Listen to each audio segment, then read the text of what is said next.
तो देखो बच्चों, आज जो हम टॉपिक स्टार्ट करेंगे और हमारा ये टॉपिक है परसेंटेज कॉम्पोजिशन। ओके। इसके अलावा एक टॉपिक और हम डिस्कस करेंगे और वो टॉपिक होगा हमारा empirical formula and molecular formula of compound. Okay. तो फिर स्टार्ट करते हैं। सबसे पहले हम देखेंगे परसेंटेज कॉम्पोजिशन। तो देखो बच्चों, percentage composition means percentage of constituent elements in compound. ठीक है, कि किसी भी कंपाउंड में जो एलिमेंट्स हैं, कॉन्स्टिट्यूएंट एलिमेंट्स हैं, उनका परसेंटेज क्या है। ओके। तो पहले हम इसको डिफाइन कर लें कि ये हो जाएगा हमारा क्या, इसका हम इसको डिफाइन करेंगे तो ये होगा परसेंटेज, ठीक है, percentage of constituent elements in compound. Okay. तो ये है हमारा परसेंटेज कॉम्पोजिशन का एक डेफिनीशन। अब फॉर्मूला देखते हैं कि हमें किसी का परसेंटेज, अगर हमें पर्टिकुलर किसी एलिमेंट का एक परसेंट निकालना है, एक परसेंटेज निकालना है किसी कंपाउंड में, तो हम क्या फॉर्मूला यूज़ करें। तो इसका फॉर्मूला होता है परसेंट ऑफ एलिमेंट, ठीक है, इन कंपाउंड। तो ये फॉर्मूला लगेगा, पहला तो ये हो जाएगा एटॉमिक मास ऑफ एलिमेंट। आप जिस एलिमेंट का, ठीक है, परसेंट निकाल रहे हैं उसका एटॉमिक मास इनटू, यहां पर हम लेंगे उसकी क्या, number of atoms in compound, atoms of element in compound into 100 upon में ले लेंगे हम मॉलिक्यूलर, ठीक है, वेट ऑफ कंपाउंड।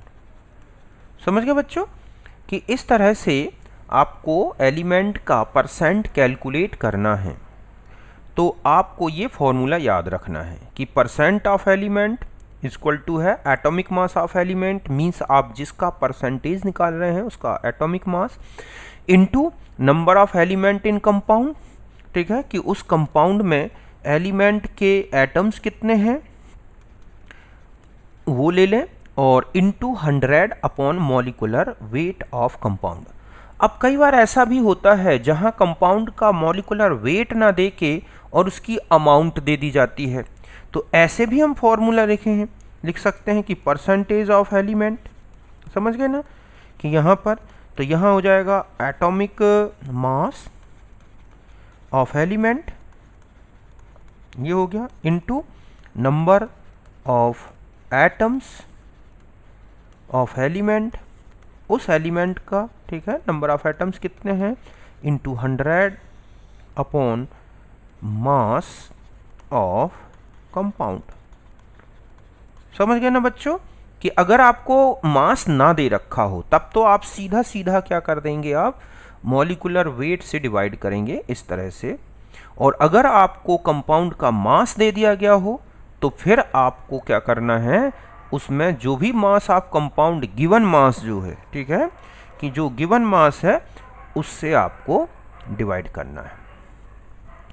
इस रिलेशन से हम और क्या क्या निकाल सकते हैं। देखो, अगर हमें एलिमेंट का परसेंट पता होगा तो मॉलिक्यूलर वेट भी कैलकुलेट कर सकते हैं, ठीक है। ठीक इसी तरह से एलिमेंट का एटॉमिक मास भी कैलकुलेट कर सकते हैं, इसी तरह से उसके नंबर ऑफ एटम्स कैलकुलेट कर सकते हैं, इस तरह से। एक और आ जाता है इसमें, बता दूं, मिनिमम, ठीक है। कई बार ऐसा क्वेश्चन आता है कि आपको एक मिनिमम मॉलिक्यूलर मास कैलकुलेट करना है, तो हमें क्या करना है, मिनिमम मॉलिक्यूलर मास, ठीक है, अगर आपको इसका कैलकुलेशन करना है तो आप क्या करोगे कि फॉर्मूला ये लगा दोगे, क्या, minimum molecular mass of compound. समझ गए बच्चों, इक्वल टू क्या हो जाएगा, एटॉमिक मास इनटू 100, ठीक है, सॉरी, यहाँ पर आ जाएगा क्या, इनटू 100 अपॉन में हम यहाँ लेते हैं परसेंटेज ऑफ एलिमेंट। जिस एलिमेंट का परसेंटेज दे रखा है उसी एलिमेंट का यहाँ एटॉमिक मास लेना है। समझ गए ना बच्चों कि आपको एटॉमिक मास किसका लेना है, एटॉमिक मास ऑफ, ठीक है, एलिमेंट, ये इनटू 100 अपॉन में परसेंटेज ऑफ एलिमेंट। ऐसा क्यों किया गया है, मिनिमम क्यों बोला गया है मॉलिक्यूलर मास को, क्योंकि ये माना जाता है कि इसमें जो कंपाउंड आपको दिया गया है उसमें उस लीस्ट अबंडेंट एलिमेंट का जो है कम से कम एक एटम तो होगा। मीन्स हम इस फॉर्मूले में नंबर ऑफ एटम्स की जगह 1 कर दें, समझ गए ना, तो यही मॉलिक्यूलर मास जो होता है कंपाउंड का, इसी में क्या हो जाता है, मिनिमम मॉलिक्यूलर मास। मतलब यहाँ पर जो हम नंबर ऑफ एटम्स, ठीक है, जो है 1 मान लेते हैं, तो जो मॉलिक्यूलर वेट होता है बच्चों वही बन जाता है क्या, मिनिमम मॉलिक्यूलर मास। ठीक है, तो ऐसे भी क्वेश्चन मिलेंगे जहां पर आपको मिनिमम मॉलिक्यूलर मास निकालना होता है। तो ये रिलेशन याद रखना है अच्छे से, minimum molecular mass of compound atomic mass of element into 100 upon percentage. समझ गए ना। और अगर आपको किसी भी कंपाउंड का मास अलग से दे दिया गया हो फिर परसेंटेज निकालना है तो ये फॉर्मूला, और डायरेक्ट आपको केवल कंपाउंड दिया है और हर एक एलिमेंट का परसेंटेज पूछ ले तो ये फॉर्मूला यूज करोगे। यहां तक क्लियर है। अब पहले हम इनके कुछ एग्जांपल्स ले लेते हैं, समझ गए ना। जैसे पहला है क्वेश्चन हमारा कि कैलकुलेट, ठीक है, calculate percent of nitrogen in urea. ठीक है, यूरिया का फॉर्मूला तो आप जानते हैं NH2CO NH2। इसका जो मॉलिक्यूलर वेट है वो कितना है, 60। ओके, तो ये आपको एक क्वेश्चन दे रखा है, आपको नाइट्रोजन का परसेंटेज निकालना है। तो यहां पर आ जाए हम, तो हम लिखेंगे परसेंटेज ऑफ नाइट्रोजन। ओके, कि इस नाइट्रोजन का परसेंटेज क्या है, तो परसेंटेज ऑफ नाइट्रोजन। ओके, तो यहां पर क्या हो जाएगा बच्चों, 14 मतलब नाइट्रोजन का atomic mass into number of atom of nitrogen. तो कितने हैं इसमें, देखो आप टोटल नाइट्रोजन कितने दिख रहे हैं आपको इस कंपाउंड में, तो ये हैं कितने, 2 इंटू 100 अपॉन में मॉलिक्यूलर मास ऑफ यूरिया 60 कर दिया। तो इस तरह से, ठीक है, atomic mass of nitrogen 14, number of atoms of nitrogen 2 into 100 upon 60। जब आप इसे सॉल्व करेंगे तो लगभग 46.6% आ जाएगा। ठीक इसी तरह से आपको लिखा है कि कैलकुलेट, ठीक है, परसेंटेज कॉम्पोजिशन ऑफ ग्लूकोज। समझ गए बच्चों कि आपको लिखा है ग्लूकोज का परसेंटेज कॉम्पोजिशन लिखें, मींस आपको ग्लूकोज में जितने भी कॉन्स्टिट्यूएंट एलिमेंट्स हैं उनका परसेंटेज निकालना है। फॉर्मूला आप जानते हैं ग्लूकोज का C6H12O6। ओके, तो हम एक एक करके कैलकुलेट करेंगे। कार्बन परसेंटेज, तो देखो कार्बन कितने हैं एटम, 6, हर एक एटम का मास कितना होता है 12 into 100 upon molecular mass of glucose कितना होता है बच्चों 180, तो ये आएगा 40%। हाइड्रोजन का परसेंटेज ले लें तो 12 हाइड्रोजन है, एक उसका एटॉमिक मास है, 100 अपॉन में कितना कर देंगे 186.6% आ जाएगा। अगर आपने 2 का परसेंट निकाल लिया और तीसरा ही सिर्फ एलिमेंट है एक और, तो वो 100 माइनस करके आप कि 100 में से दोनों एलिमेंट के परसेंटेज ऐड कर दो तो भी निकलाएगा, नहीं तो आप ऐसे निकाल दो, सीधा सीधा है कि आपको 6 एटम दिख रहे हैं, हर एक एटम ऑक्सीजन का 16 एटॉमिक मास है, 100 अपॉन 180, तो ये आ जाएगा आपका 53.4%।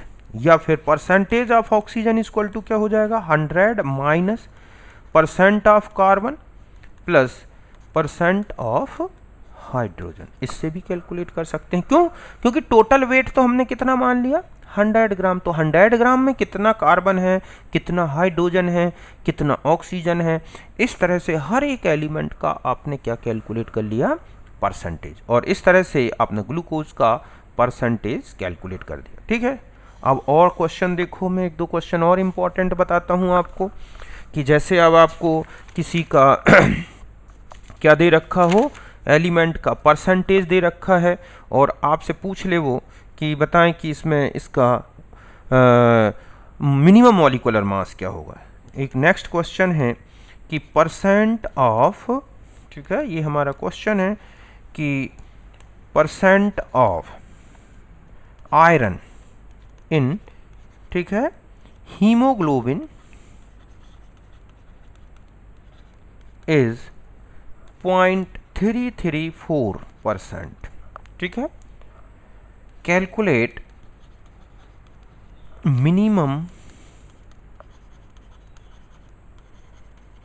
मॉलिक्यूलर मास, ठीक है, कि आपको पूछ ले वो कि आप इसमें एलिमेंट का जो है मिनिमम मॉलिक्यूलर मास क्या होगा अगर आपको इतना, तो percentage of iron in haemoglobin, तो ये दे रखा है कैलकुलेट, ठीक है, कि minimum molecular mass of haemoglobin. समझ गए बच्चों? तो आपको देखो यहाँ पर परसेंट दे रखा है, यहाँ पर मैं एटॉमिक मास भी दे देता हूँ, यहाँ पे ये कितना है 56। तो बस आपको क्या करना है, minimum molecular weight is equal to atomic mass of iron मतलब 56 इंटू क्या कर दोगे 100, ओके, और अपॉन में आप लिख दोगे परसेंटेज, तो कितना हो जाएगा 0.334। अब आप इसको कैलकुलेट कर लोगे तो देखो कितना आ जाता है, कैलकुलेशन से ये कितना आएगा बच्चों, देखो तो ये हो जाएगा 56 इंटू 100, ठीक है, डिवाइडेड बाय 0.334, तो ये आ जाएगा, ये आ गया आपके पास 16766.46, ठीक है। और अगर मान लो, तो इस तरह से आपने आयरन के परसेंटेज के बेस पर हीमोग्लोबिन का मिनिमम मॉलिक्यूलर मास कैलकुलेट कर लिया, ठीक है। ठीक इसी तरह से मान लो इस तरह का क्वेश्चन है कि परसेंटेज Fe का जो है परसेंट दे रखा है कि Fe परसेंटेज जो है वो है 11.2 इन ऑर्गेनिक कंपाउंड, ये है, ठीक है। Calculate number of Fe atoms in 1 gram of, ठीक है, कंपाउंड। ये है कि आयरन का परसेंटेज आपको दे रखा है 11.2%, ठीक है, ऑर्गेनिक कंपाउंड में, और आपको नंबर कैलकुलेट करना है Fe एटम और उस कंपाउंड का जो है 1 ग्राम लिया गया है। तो अब बताएं कैसे कैलकुलेट करेंगे। तो मैंने आपको बताया है कि अगर एलिमेंट का परसेंटेज दे रखा हो और कंपाउंड की अमाउंट बता दी गई हो, तो फॉर्मूला क्या लगाओगे बच्चों, देखो percentage of Fe equal to, ठीक है, एटॉमिक मास, किसका atomic mass of Fe into number of atoms, यही तो हमें कैलकुलेट करना है, इनटू, तो ध्यान रखें कि जब आप इससे निकालोगे तो नंबर ऑफ पहले क्या निकलेंगे ग्राम एटम्स इनटू 10⁻², यही है ना फॉर्मूला, और 2 अपॉन में यहां लिखेंगे आप क्या, मास ऑफ कंपाउंड, ओके, कि उस कंपाउंड का मास क्या है। तो देखो अब आयरन का परसेंटेज आपने यहां रख दिया 11.2, एटॉमिक मास 56, ये ग्राम एटम्स आपको कैलकुलेट करना है 10⁻² अपॉन मास ऑफ, तो ये है 1 ग्राम। तो देखो आपके पास x कितना आ जाएगा, ठीक है, तो आप जब x निकालोगे तो 11.2 अपॉन में क्या हो जाएगा बच्चों 56 इंटू ये हो जाएगा 10⁻²। तो इससे आपको आयरन की ग्राम में क्या, ग्राम एटम्स आ जाएंगे, ठीक है। ग्राम एटम्स का मतलब समझ रहे हो ना आप, क्या निकलाएंगे उसमें मोल्स, तो जो मोल्स आएंगे बाद में आपको उनको किस में डिवाइड करना है, सॉरी किस में कन्वर्ट करना है, ठीक है। तो यहाँ पर आप और बढ़ जाए, यहाँ तो 11.2 अपॉन ये हो जाएगा 56 इंटू 10⁻², ठीक है। तो 11.2 ये तो आ जाएंगे, ये हो गए ग्राम एटम्स, और आपसे पूछा गया है कि एटम्स कितने होंगे, एटम्स ऑफ Fe, तो आप जानते हैं कि ग्राम एटम्स जितने भी हैं हमारे पास इनटू क्या कर दें, अवोगाद्रो नंबर, बस इससे आंसर आ जाएगा आपका जो भी पूछा गया है। तो इस तरह से आपको एलिमेंट का परसेंटेज दे रखा हो, नंबर ऑफ एटम्स पूछ ले, अगर मॉलिकुलर कंपाउंड या जो भी कंपाउंड है उसका आपको मास दे दिया गया है तो वो मास यहाँ यूज करना है। अगर नहीं दे रखा होता, केवल नंबर ऑफ ग्राम एटम्स या एटम्स पूछ लेता, तो यहाँ पर आप उसका मॉलिकुलर वेट यूज करते। ठीक है, तो इस तरह से हमें क्या करना है, minimum molecular mass, number of atoms, gram atoms, percentage, इनको कैसे कैलकुलेट करना है, इसके सारे रिलेशन मैंने यहाँ पे आपको अच्छी तरह से बता दिए। यहाँ तक क्लियर है आपका सब कुछ? ठीक है, ठीक है। अब हम आगे बढ़ते हैं। यहाँ तक तो हो गया हमारा परसेंटेज कॉम्पोजिशन। अब हम आ जाते हैं, नेक्स्ट है हमारे पास एम्पिरिकल फॉर्मूला। बहुत ही इंपॉर्टेंट टॉपिक है बच्चों, आप देखोगे इसके क्वेश्चन आपको कहीं ना कहीं मिलेंगे। ठीक है, ऑर्गेनिक केमिस्ट्री में आ जाते हैं, बेसिक केमिस्ट्री जो है यहाँ पर ये आपके मूल कॉन्सेप्ट वाला चैप्टर है, वहाँ पे भी आते हैं। तो यहाँ पर हम, और बहुत इजी टॉपिक है ये। देखो अब आपको पहले एक एक करके समझाता हूँ। एम्पिरिकल फॉर्मूला मतलब होता है कि किसी भी कंपाउंड का एक ऐसा फॉर्मूला जो ये बताता है कि उस कंपाउंड में जो कॉन्स्टिट्यूएंट एलिमेंट्स हैं ना, उनका एक होल नंबर रेशियो क्या है। समझ गए ना, एक सिंपल रेशियो क्या है, सिंपल होल नंबर रेशियो। ध्यान रखें, फ्रैक्शनल नहीं होना चाहिए। तो उसे हम बोलते हैं क्या, एम्पिरिकल फॉर्मूला। मतलब फॉर्मूला ऑफ कंपाउंड। ठीक है, formula of compound which shows simple, समझ गए बच्चों, whole number ratio of constituent elements of compound. समझ गए बच्चों कि एक कंपाउंड का ऐसा फॉर्मूला जो उस कंपाउंड में जो कॉन्स्टिट्यूएंट एलिमेंट्स हैं उनका एक सिंपल होल नंबर रेशियो बताता है, उसे हम बोलते हैं क्या, एम्पिरिकल फॉर्मूला। समझ गए ना। जैसे एक जनरल एग्जांपल में देखें कि जैसे ये लिखा है CH2O, आप देखोगे ये एक ऐसा एम्पिरिकल फॉर्मूला है, ये है एम्पिरिकल फॉर्मूला, ठीक है, ऑफ कार्बोहाइड्रेट्स। मिलता है ना कार्बोहाइड्रेट्स में, देखोगे। इसके अलावा आपको कार्बोक्सिलिक एसिड में मिलेगा। समझ गए बच्चों। इसके अलावा ईस्टर्स में मिलता है। ठीक है, जैसे आप इसी में चले जाएं C6H12O6, ये क्या होता है बच्चों, ग्लूकोज, है ना। तो इसमें आप देख रहे हैं कि जो कार्बन है, हाइड्रोजन है, ऑक्सीजन है, वो किस रेशियो में दिख रहे हैं, 1:2:1। मतलब 6 कार्बन, 6 ऑक्सीजन, 12 हाइड्रोजन। तो इनका एक सिंपल होल नंबर रेशियो क्या बन रहा है, 1:2:1।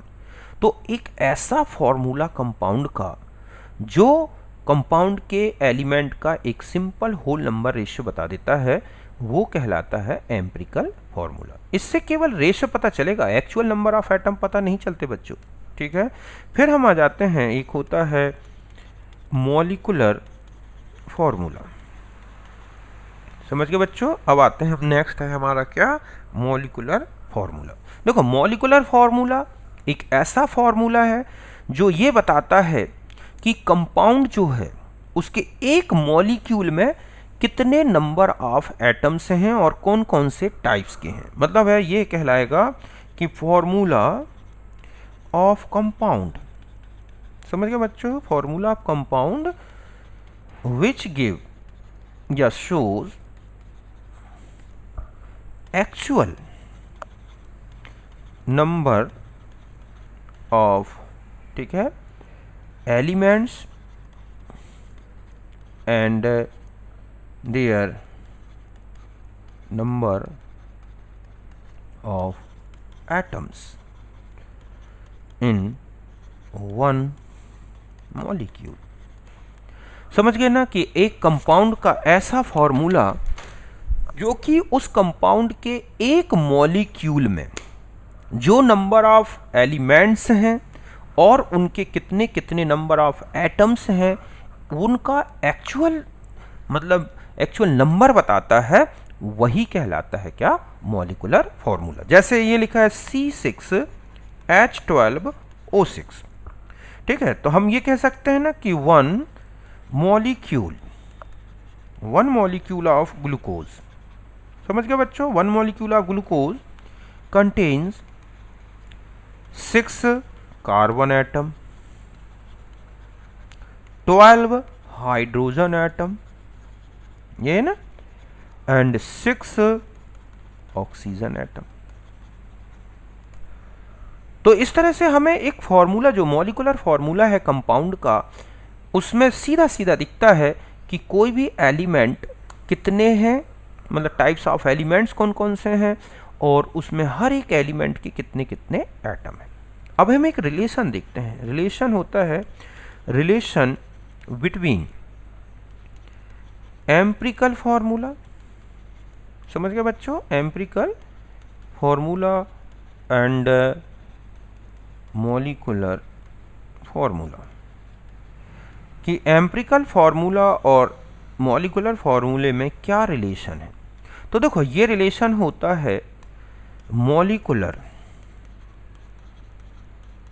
फॉर्मूला इक्वल टू, तो समझ गए बच्चों, एम्पिरिकल फॉर्मूला, जो भी कंपाउंड का आपको एम्पिरिकल फॉर्मूला दे रखा है, इनटू एन। एन ध्यान रखें एक होल नंबर होता है, एन इक्वल टू, ठीक है, मॉलिक्यूलर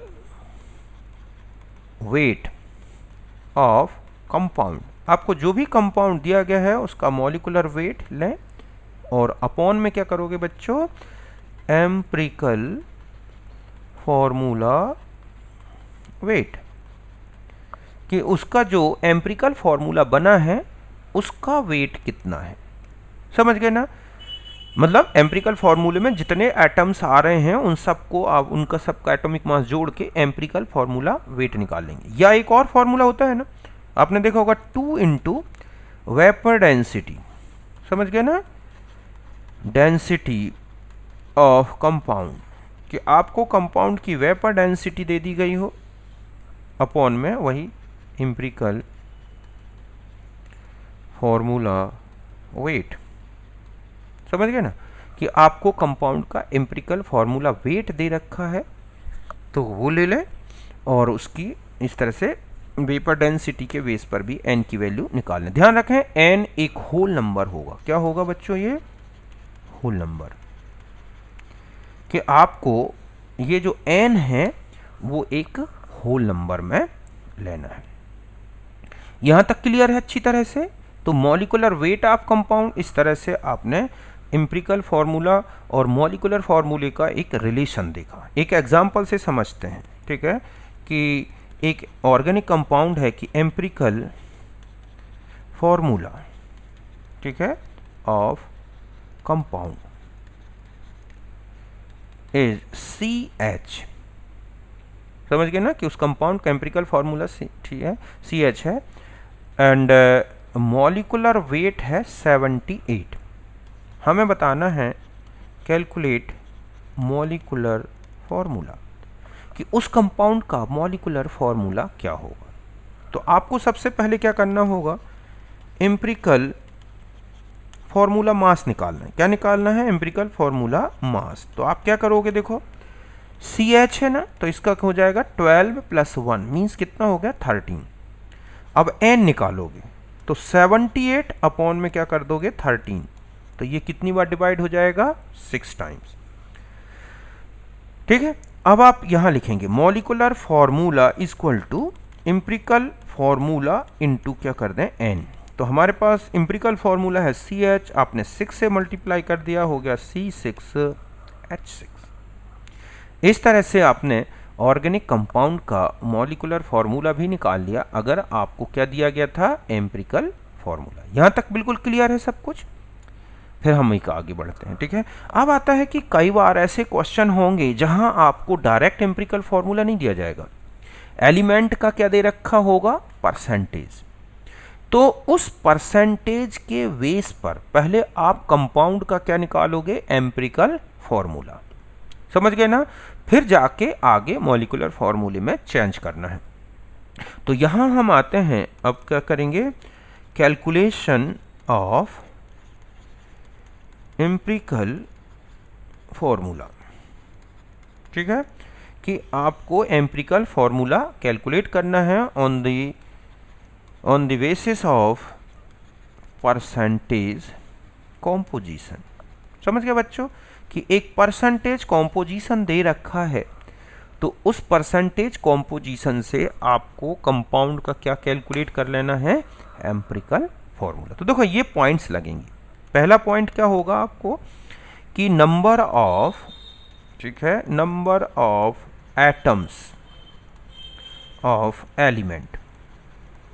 सबसे पहले ये कैलकुलेट करोगे तो कैसे कैलकुलेट होगा, कि परसेंटेज ऑफ एलिमेंट, जिस एलिमेंट के आपको नंबर ऑफ एटम्स निकालना है, तो परसेंटेज ऑफ एलिमेंट अपॉन में क्या कर दोगे, एटॉमिक मास। बात समझ गए ना, कि आपको जिस एलिमेंट का परसेंटेज दे रखा है उसके नंबर ऑफ एटम्स इस फॉर्मूले से निकालोगे। दूसरा होगा, हमें निकालना होगा रिलेटिव, ठीक है, number of atoms of element. Relative number का मतलब है कि आप एक एलिमेंट, जैसे आपने सबके नंबर ऑफ एटम्स कैलकुलेट कर लिए, तो एक एलिमेंट के जो नंबर ऑफ एटम्स हैं दूसरे के रिस्पेक्ट में कितने हैं, उनका रेशियो क्या है, वो निकालना है। तो आपको करना क्या है, यहां लिखोगे आप number of atoms of element, ठीक है, जिसका आप रिलेटिव नंबर निकाल रहे हैं, अपॉन में क्या करोगे, least number of atoms of element. आपको देख लेना है कि पूरे जितने भी एलिमेंट्स आपने लिए हैं उनमें सबके आपने एटम्स कैलकुलेट कर लिए, तो उसमें देखना है कि सबसे कम, लोवेस्ट नंबर ऑफ एटम्स या लीस्ट नंबर ऑफ एटम्स किस एलिमेंट के हैं, उससे आपको सबको डिवाइड करना है। ओके, ऐसा करोगे तो आपको रिलेटिव नंबर आ जाता है। अगर रिलेटिव नंबर होल नंबर में आ जाता है, ठीक है, आप ये देखेंगे कि रिलेटिव नंबर अगर किस में है, नंबर इन होल नंबर, ठीक है, देन रेशियो ऑफ एटम्स या रिलेटिव एटम्स, ठीक है, रेशियो ऑफ रिलेटिव एटम्स, यही क्या बन जाएगा बच्चों, एम्पिरिकल फॉर्मूला। समझ गए ना, कि आपने रिलेटिव नंबर निकाले, अगर वो एक होल नंबर में आता है तो उनका रेशियो लिख लो, वही रेशियो ही क्या बन जाएगा, कंपाउंड का एक एम्पिरिकल फॉर्मूला। इफ अगर दूसरी कंडीशन होती है कि इफ, ठीक है, रिलेटिव नंबर जो है आपका क्या नहीं है, relative number not a whole number, whole number means ये एक फ्रैक्शन में आ रहा है, ठीक है, ऐसा है, फ्रैक्शनल है। फ्रैक्शनल मतलब है पॉइंट में है, कुछ डेसिमल पॉइंट में, देन इट कन्वर्टेड, आपको क्या करना है, it converted into whole number, whole number, ठीक है, बाय मल्टीप्लाइंग, आपको क्या करना है, मल्टीप्लाइंग एनी नंबर विद, आपको किसके साथ, विद ऑल रिलेटिव नंबर। मतलब कि आपको जो भी रिलेटिव नंबर आपके पास आ गए, समझ गए ना, अगर वो होल नंबर है तब तो उसका रेशियो ही आपका क्या है, एम्पिरिकल फॉर्मूला। लेकिन अगर होल नंबर नहीं आ रहा है तो आप उस फ्रैक्शनल वैल्यू को किसी ऐसे नंबर से मल्टीप्लाई करें, ठीक है, मल्टीप्लाइंग एनी नंबर, ठीक है, ताकि वो किस में चेंज हो जाए, एक होल नंबर में, सुटेबल नंबर लेके। ओके, अभी हम एक क्वेश्चन से देखते हैं। जैसे यहां पर एक क्वेश्चन ले रहे हैं कि कार्बन है एक कंपाउंड में 40%, हाइड्रोजन है 6.6% और ऑक्सीजन है 53.4%। ध्यान रखें, किसी ऑर्गेनिक कंपाउंड में अगर कार्बन और हाइड्रोजन का परसेंट दे रखा है और आपने उसको ऐड किया और वो 100 से कम आ रहा है, तो ध्यान रखें हमेशा तीसरा एलिमेंट आपको क्या ले लेना है, ऑक्सीजन। समझ गए बच्चों कि आपने कार्बन और हाइड्रोजन दो ही एलिमेंट के परसेंटेज दे रखे हैं, तीसरा नहीं बताया गया कि कौन सा एलिमेंट है, तब आपको तीसरा क्या मान लेना है, ऑक्सीजन। और टोटल 100 में से जो भी दो कार्बन और हाइड्रोजन के परसेंटेज हैं उनको माइनस कर दो, जो बचा वो ऑक्सीजन का परसेंटेज होगा। इसका मॉलिक्यूलर वेट मैंने दे दिया 180, क्या दे दिया 180 ग्राम। अब आपको करना क्या है, आपको निकालना है मॉलिक्यूलर फॉर्मूला। ओके, तो यहां पर क्या करोगे आप, इस तरह से ले लो, पहले यहां लिख लिया एलिमेंट, ठीक है, यहां हो गया परसेंटेज ऑफ कंपाउंड, ओके, यहां हो जाएगा एटम्स, यहां हो जाएगा रिलेटिव नंबर, और यहां हो गया आपका सिंपल रेशियो। ठीक है, इस तरह से एक चार्ट बना लो आप, ये एक टेबल बना के इजी सॉल्व हो जाएगा। देखो यहाँ कार्बन है, हाइड्रोजन है, ऑक्सीजन। कार्बन का है 40%, हाइड्रोजन का 6.6 और ये है 53.4। एटम्स में आ जाएंगे 4 अपॉन में 12 तो आ जाएगा 3.3, 6.6 अपॉन 1 तो ये हो जाएगा 6.6। समझ गए ना कि आपने यहाँ पर इसका हो गया 6.6, फिर आ गया इसी तरह से 53.4 अपॉन 16 तो ये भी आ गया 3.3। ओके, तो ये आ गए आपके number of atoms of each element, means carbon, hydrogen and oxygen. अब आप रिलेटिव नंबर निकालेंगे तो देखो दो जगह लीस्ट नंबर दिख रहा है, 3.3 यहाँ पे भी है, 3.3 यहाँ पे भी है, तो हम किसी एक को ले लेंगे, तो हम लिखेंगे 3.3 अपॉन 3.3 तो ये आ गया 1, 6.6 अपॉन 3.3 तो ये आ गया 2, 3.3 अपॉन 3.3 तो ये आ गया 1। तो देखो सिंपल होल नंबर 1:2:1, ये एक होल नंबर है, हमें इसमें कोई नंबर मल्टीप्लाई करने की ज़रूरत नहीं है। तो हमारा एम्पिरिकल फॉर्मूला जो बन गया, समझ गए बच्चों कि जो फॉर्मूला हमारा एम्पिरिकल फॉर्मूला बना वो हो जाएगा कार्बन, हाइड्रोजन और ऑक्सीजन का रेशियो देख के, तो हो जाएगा C2, ठीक है, ये है 1:2:1, तो C2 सॉरी ये हो जाएगा हमारे पास, क्या हो गया है देखो इस तरह से। ओके, तो यहाँ पर हम आ जाते हैं कि ये हमारा सिंपल होल नंबर रेशियो के बेस पर फॉर्मूला बन गया CH2O। तो ये बन गया empirical formula of given compound. अब हम आ जाते हैं N, तो आप जानते हैं molecular weight of empirical formula wait. तो एम्पिरिकल फॉर्मूला वेट यहीं पर निकाल दें, फॉर्मूला वेट तो देखो बच्चों ये कितना हो जाएगा, 12 + 2 और +16 मीन्स 30, तो ये हो जाएगा 180 अपॉन 30, कितना आ गया 6। मॉलिक्यूलर फॉर्मूला कितना हो जाएगा बच्चों, CH2O × 6 तो हो गया C6H12O6। इस तरह से आपने ऑर्गेनिक कंपाउंड का फॉर्मूला कैलकुलेट कर लिया। यहाँ तक बिल्कुल क्लियर है, कोई दिक्कत तो नहीं। ओके, तो अब आप एक क्वेश्चन और कर लें, एक दो क्वेश्चन इसी तरह से अगर आपको दे रखे हैं, ठीक है, कि आपको किसी का एम्पिरिकल फार्मूला कैलकुलेट करना है तो आप कैसे कैलकुलेट कर सकते हैं। और भी एक दो क्वेश्चन मैं दे देता हूँ, आप कोशिश करना।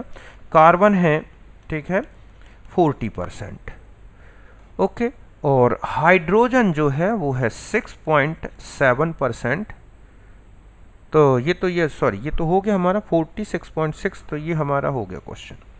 ठीक है, इसको हम नहीं करेंगे, कोई दूसरा क्वेश्चन करके देखते हैं। यहाँ तक क्लियर है ना, कोई किसी को दिक्कत तो नहीं, बन जाएगा ना सब। ओके, अब देखो बच्चों और भी ऐसे सिंपल, अगर मान लो आपको परसेंटेज वाले फॉर्मूले मिलते हैं, क्वेश्चन मिलते हैं, तो आप उनको कैसे सॉल्व करें। ठीक है, तो उनके लिए आपको जैसे एक हाइड्रोकार्बन है, मान लो आपको इस तरह का क्वेश्चन है, ठीक है, यहां आ जाए हाइड्रोकार्बन। कार्बन देखो, हाइड्रोकार्बन का मतलब है कि इसमें दो ही एलिमेंट होंगे, कार्बन और हाइड्रोजन। जैसे मैंने ये दे दिया 92 पॉइंट, ठीक है, और ये हो गया आपके पास 3, और हाइड्रोजन हो गया आपके पास 7.7%। मॉलिक्यूलर जो वेट है वो है 78।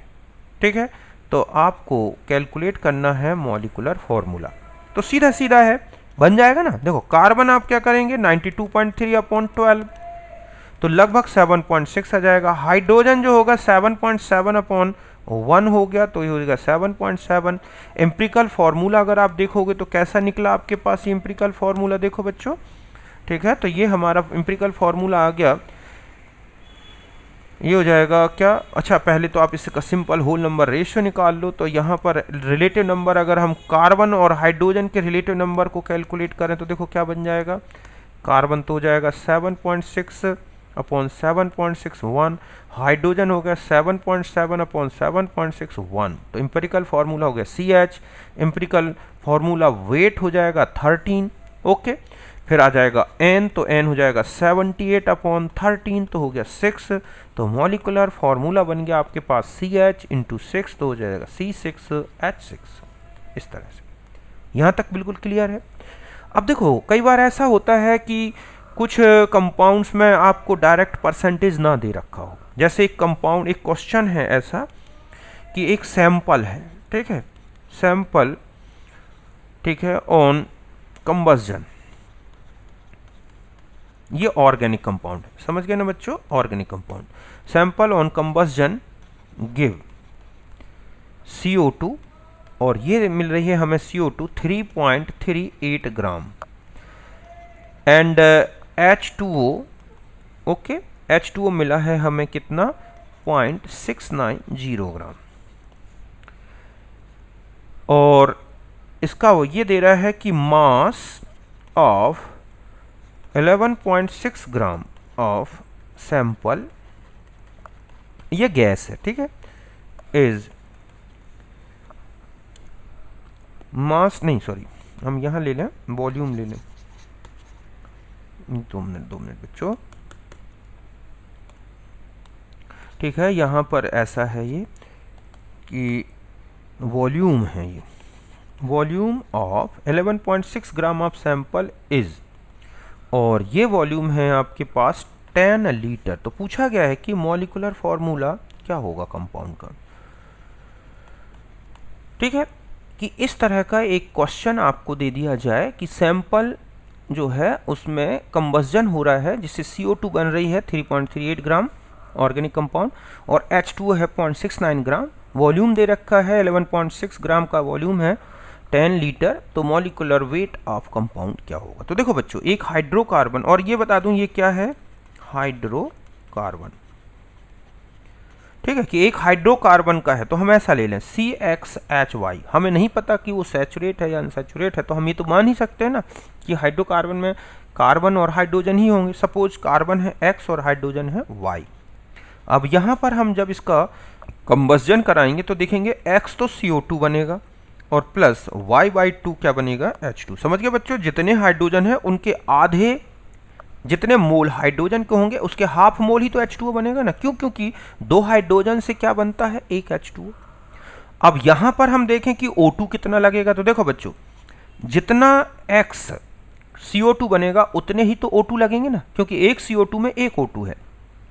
और हाइड्रोजन में ध्यान से देखें, 1 मोल, ठीक है, कि अगर आप देखते हैं 4 हाइड्रोजन जब यूज होंगे तब 1 O2 लगेगा, ठीक है। तो जब Y/2 अगर मान लो हाइड्रोजन कंबाइन होंगे तो कितना ऑक्सीजन लगेगा, तो ये आएगा Y/4। समझ गए बच्चों, कि जितने भी हाइड्रोजन होंगे उनके 4 हाइड्रोजन के लिए, या Y हाइड्रोजन के लिए, सॉरी, यहाँ पर हमें क्या लिखना है कि फॉर, तो यहाँ पर इतना से इस तरह से ध्यान रखेंगे कि यहाँ पर मैंने लिखा 4 हाइड्रोजन के लिए आप देख रहे हैं 1 O2 लगेगा, क्यों, क्योंकि 1 H2O में आधा क्या है बच्चों, ऑक्सीजन। तो आप देख रहे हैं कि 4 हाइड्रोजन में 2 ऑक्सीजन मींस O2 लगेगा। तो Y हाइड्रोजन के लिए कितना लगेगा आप देखो, ठीक है, तो हमारे पास ये लगेगा Y/4 O2। तो हमने लिख दिया यहाँ पर X + Y/O2, ये हो गया, ठीक है। ये आपके पास इक्वेशन बन गई हाइड्रोकार्बन के कंबस्जन की। अब आपको दे रखा है कि XCO2 जो दे रखा है वो है 3.38 ग्राम, ठीक है बच्चों। तो X इंटू हम ऐसा लिख सकते हैं ना, 44 = 3.38 ग्राम। तो X की वैल्यू कैलकुलेट कर लो, आप देखो कितना आ जाएगा। X अगर आप सॉल्व करेंगे तो ये आएगा 0.076। ठीक इसी तरह से लिखेंगे Y/2 H2O इक्वल टू 0.690, तो y इक्वल टू क्या हो जाएगा बच्चों, y पहले तो आप यहां लिखेंगे y अपॉन 2, ठीक है, यहां क्या लिखें आप, 2 मिनट, ये हो यहां लिखा आपने, ये हो जाएगा हमारे पास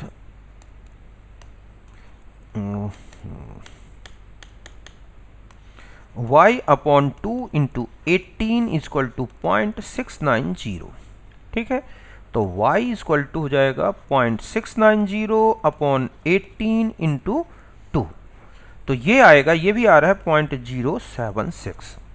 तो देखो रेशियो क्या आया, x एंड y, मतलब ये कार्बन और ये हाइड्रोजन, तो 0.076 मीन्स कार्बन रेशियो हाइड्रोजन 1:1। तो एम्पिरिकल फॉर्मूला तो बन गया आपका CH।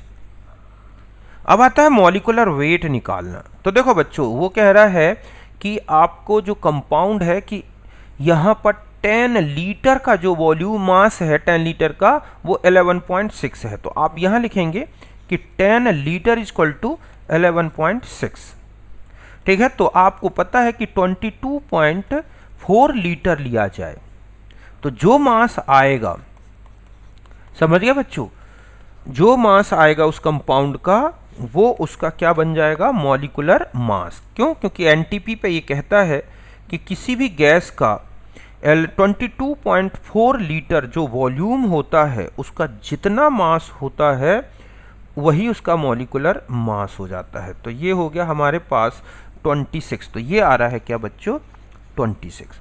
तो देखो n कितना हो जाएगा, 26 अपॉन CH का तो हो गया 13 मॉलिक्यूलर एम्पिरिकल फॉर्मूला मास, समझ गए बच्चों, कितना हो गया 13, तो हो जाएगा, ये हो गया 2, तो मॉलिक्यूलर फॉर्मूला बन गया आपका C2H2। यहां तक क्लियर है अच्छी तरह से। तो इस तरह से मैंने आपको क्या बता दिया कि अगर आपको कोई हाइड्रोकार्बन का कंबस्जन करके कंपाउंड्स की अमाउंट बता दी गई हो CO2 और H2O की, तो आप ध्यान रखें CXHY लिख लें, XCO2 Y/2 H2O, बस इतना। XCO2 जो भी CO2 की अमाउंट है उसको रख दें, इससे X निकाल लें, Y/2 H2O के इक्वल में वो अमाउंट रख लें जो गिवन है, इससे Y आ गया, दोनों का रेशियो निकाल लें, और यही इसका मॉलिक्यूलर फॉर्मूला होता है, ठीक है। एक और बता दूं लास्ट आपको एक रिलेशन, ठीक है, जिसमें आपको कोई भी क्रिस्टलाइन कंपाउंड दे रखा होता है और उसका वेट लॉस दे रखा होता है एनहाइड्रस कंडीशन में, और पूछता है वो कि बताएं कि इसमें H2O कितने होंगे, ठीक है। तो मैं पहले ये बता दूं कि अगर आपको मास ऑफ वाटर, ठीक है, मास ऑफ वाटर लूजेस आफ्टर या loses due to dehydration of crystalline, ठीक है, सॉल्ट।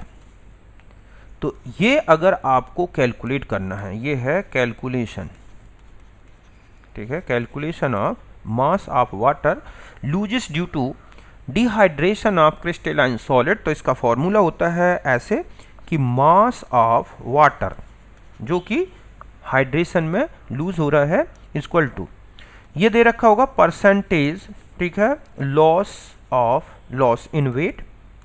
आपको क्या करना है कि परसेंटेज लॉस इन, ठीक है, wait of salt and hydrated salt, ठीक है, कौन सा, हाइड्रेटेड सॉल्ट, अपॉन में क्या करोगे आप 100 माइनस परसेंटेज लॉस जो दे रखा है into molecular weight of anhydrous salt. इससे आपको मास ऑफ वाटर आ जाएगा, फिर आप निकाल लेंगे मोल्स ऑफ वाटर, ठीक है बच्चों। तो मोल्स ऑफ वाटर में क्या हो जाएगा, मास ऑफ वाटर अपॉन में क्या कर दोगे 18। इस तरह से आप उस सब्सटेंस में कि कितने वाटर मॉलिक्यूल क्रिस्टलाइज्ड थे, कितने वाटर मॉलिक्यूल एडेड थे, वो आप कैलकुलेट कर सकते हैं। जैसे आपको ये क्वेश्चन दे दिया जाए, ठीक है, कि क्रिस्टलाइन, ठीक है, सॉल्ट, एक क्रिस्टलाइन सॉल्ट है Na2SO4, into XH2। On heating, ठीक है, loses 55.9% of its mass. Calculate, ठीक है, वैल्यू ऑफ x। ये पूछ रहा है कि x क्या होगा। तो सबसे पहले आप क्या करोगे, मास जो है निकालोगे, मास ऑफ वाटर इन, ठीक है, क्रिस्टलाइन सॉल्ट, कि क्रिस्टलाइन सॉल्ट में कितना वाटर रहा होगा। तो लूजेस देखो, फॉर्मूला मैंने अभी आपको बताया, percentage loss upon 100 upon loss into, तो आप यहाँ लिखेंगे क्या कि जो परसेंटेज लॉस दे रखा है आपको वो है 55.9 अपॉन में आप करोगे 100 minus 55.9 into molecular weight of anhydrous salt. तो आपके पास Na2SO4 है, तो 96 और ये हो गया 46, 2 और 142, तो यहाँ पर इंटू क्या किया 142, तो ये आएगा 126 ग्राम। क्या आ जाएगा बच्चों, 126 ग्राम। या आप करके देख लो करेक्ट आ रहा है कि नहीं। तो इस तरह से जो 126 ग्राम आ गया, अब आपको इसको किस में चेंज करना है,